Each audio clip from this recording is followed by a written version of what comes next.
you're a freelancer or a consultant, here's a simple truth. It's not just the work you deliver that gets you hired, it's the way you ask questions. The difference between being seen as just another vendor versus a trusted expert, it often starts with how you run your sales calls and how you kick off the project once you're actually hired. In this video, I'll show you how asking better questions took my freelance work in photography and public speaking and strategy consulting to the next level.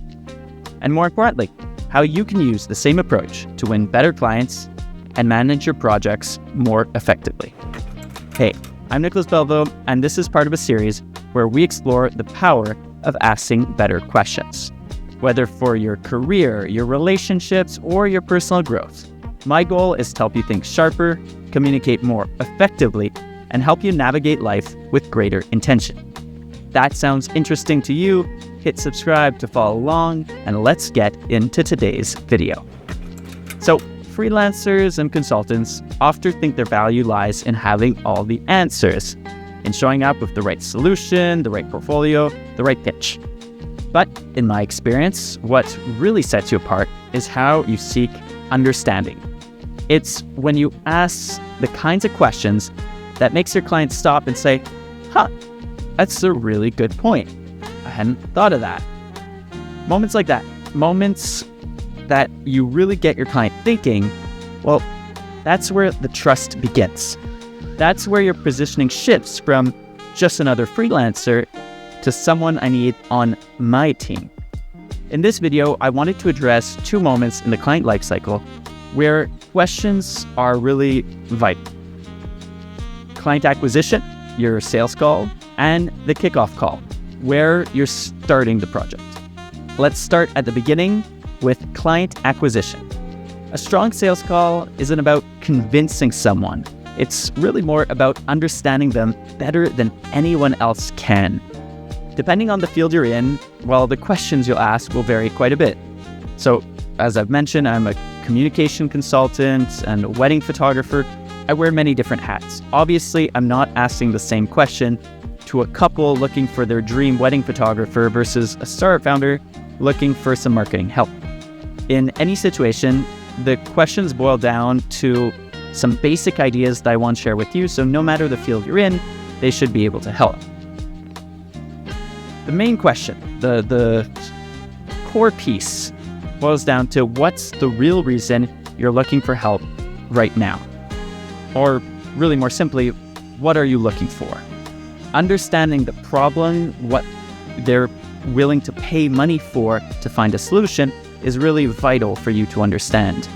Even for wedding photography, we're looking to get our wedding captured. Sure, but there's generally a second layer to that. Why one photographer versus another? What's really most important? Understanding this will help you really understand their pain point and help you address it through what you're going to be providing. Another great question to ask on any sales call is, what would a successful outcome look like for you? Now we're talking about goals, not just deliverables. Understanding what would make them over the moon, what would be the best result possible, is super important to understand, and then you're able to comfort them in addressing, if you really can, address their problem and satisfying their need. Third, you could ask, well, who else needs to be happy with the final result? Understanding this, well, it avoids any surprises later. In one context, let's say wedding photography, well, maybe they need additional family buy-in. Sometimes it's just the couple. Other times, parents are financing part of the wedding. They want to have a say in who the photographer will be. In the startup example, maybe you're speaking to one executive, in my case, the head of marketing. Well, they need buy-in maybe from one of the co-founders or another senior executive. In any case, understanding all the people who have buy-in in the sales process is super important. The fourth question, or some variation of it that I like to ask, is what has worked and what hasn't when you've done something like this before. It shows that you're thinking long-term. You're not just trying to get the gig. You're really trying to understand their whole process, what they've experienced in the past, and not have repeat mistakes, really learning from their experience to be able to build off of that. As you can see, these questions really aren't complicated. It's not rocket science, but they are powerful questions. They make the conversation about them, about your client, and not just about you and your service offering. It shows you're listening actively, that you actually care, and you'll come to notice, and I do this through feedback when I do win a contract. I ask the clients, well, why they ended up choosing me. At first part, they picked me because of my portfolio, what they see online, the work I do. But the actual reason they decide to sign the contract, well, it's that sales meeting. It's because they say they felt heard, that they felt the professionalism, the experience shined through, that they're confident that I'm the one that's able to help them. All that is possible through these simple questions that I'm asking at the end of the day. It's because I do actually care, and I show that through my curiosity and through these simple questions that guide the conversation. One of my pro tips that I love to share is take notes during the call and then mirror back what they said. This sounds like super easy and straightforward. It's something, unfortunately, I did not used to do and now started doing. But for every call, I have a Google Doc called Call Notes. This becomes extremely useful in the future if you do win that client, to be able to refer back to the original notes from your first calls and then subsequent calls and build upon that. But just in the sales phase, to be able to take notes of the answers to the questions you're asking and then mirror back the answers they're giving you in your proposal. It shows, well, one, that you're paying attention, that you get it. But for wedding photography, for example, I even have a PowerPoint presentation that lays out how I work. And often clients are mentioning, the style, what they like. They're listing out a bunch of keywords, candid, natural, bright, that are then all included in the presentation that I have afterwards. So the questions I'm asking them, they're answering in the way that, my service offer is able to correspond to. So then when I'm showing the material that is mirroring back what they said they're looking for, super powerful because it's almost like black magic. I'm saying, yep, I have all that ready for you. I'm happy to help. And it's exactly what you're looking for. So very simple, but extremely powerful. All right, so because you've been implementing those 4 simple questions in your sales calls, well, now you're winning more contracts. Awesome. So let's say they sign the contract. Well, now what? Too many freelancers go straight into doing the work without asking enough questions to make sure the project is actually set up for success, having that basic structure to be able to understand everything. Well, that's where a structured kickoff call comes into place. There's a lot of questions that still need to be asked, but a sales call is really not the place to do it. It goes too granular and would be a waste of time for the client and for you if the deal never gets signed. So once again, for wedding photography, I have a client questionnaire that goes into the vision of the day, what moments are most important for them.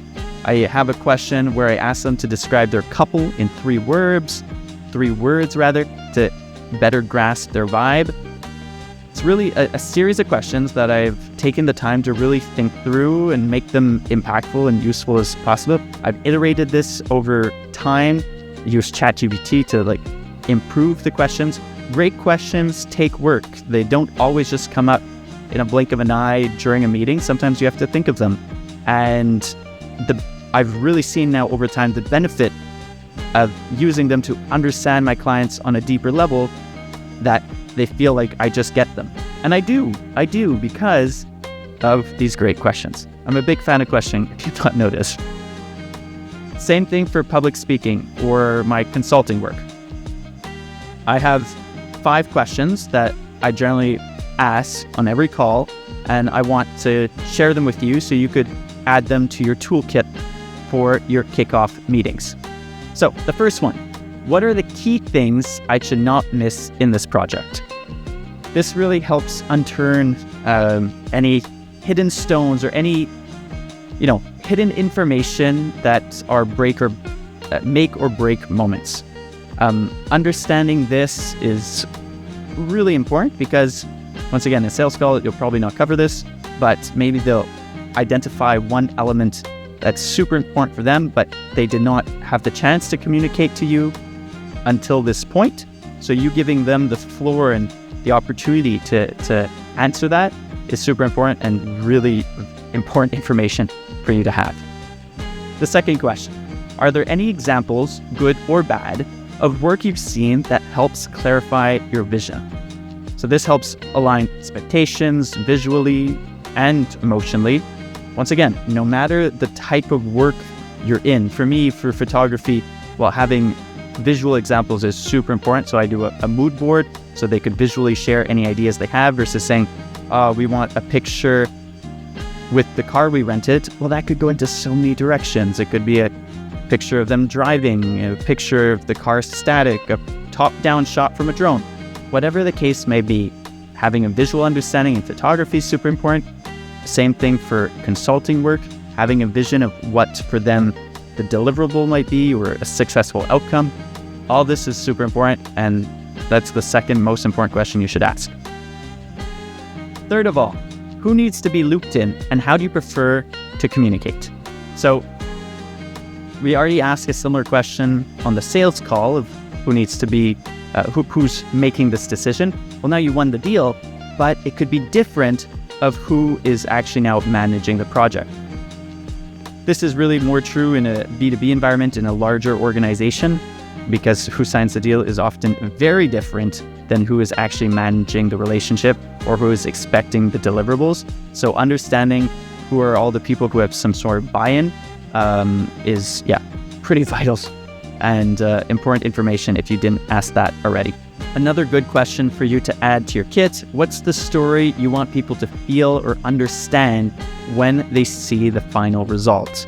So this is a variation of the first question I shared for the kickoff call, or the second rather, but sometimes just asking a question a bit differently to understand the vision, the outcome, or the result expected is really powerful, because you're able to, sometimes it won't lead to anything. Sometimes the client is like, oh, I don't know, I trust you, do your thing, which is valid if they really don't know.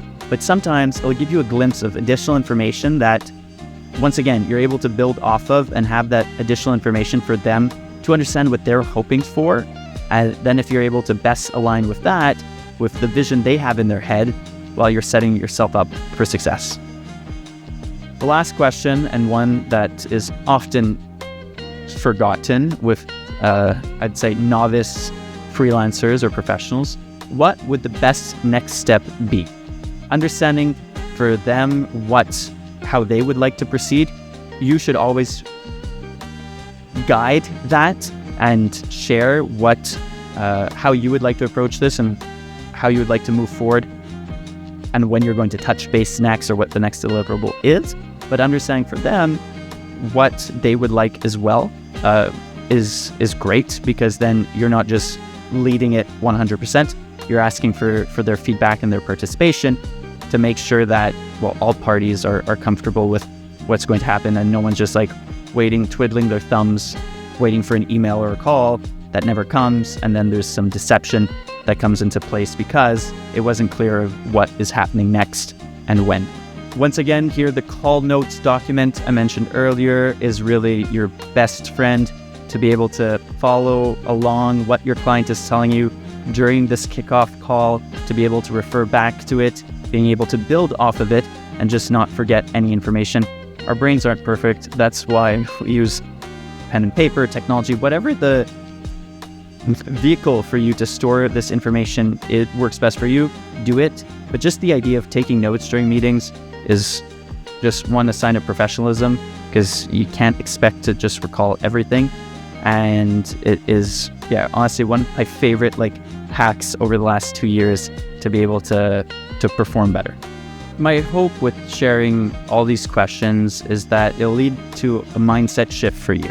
When I started freelancing just a few years ago, I really thought my job was to deliver what the client asked for every time.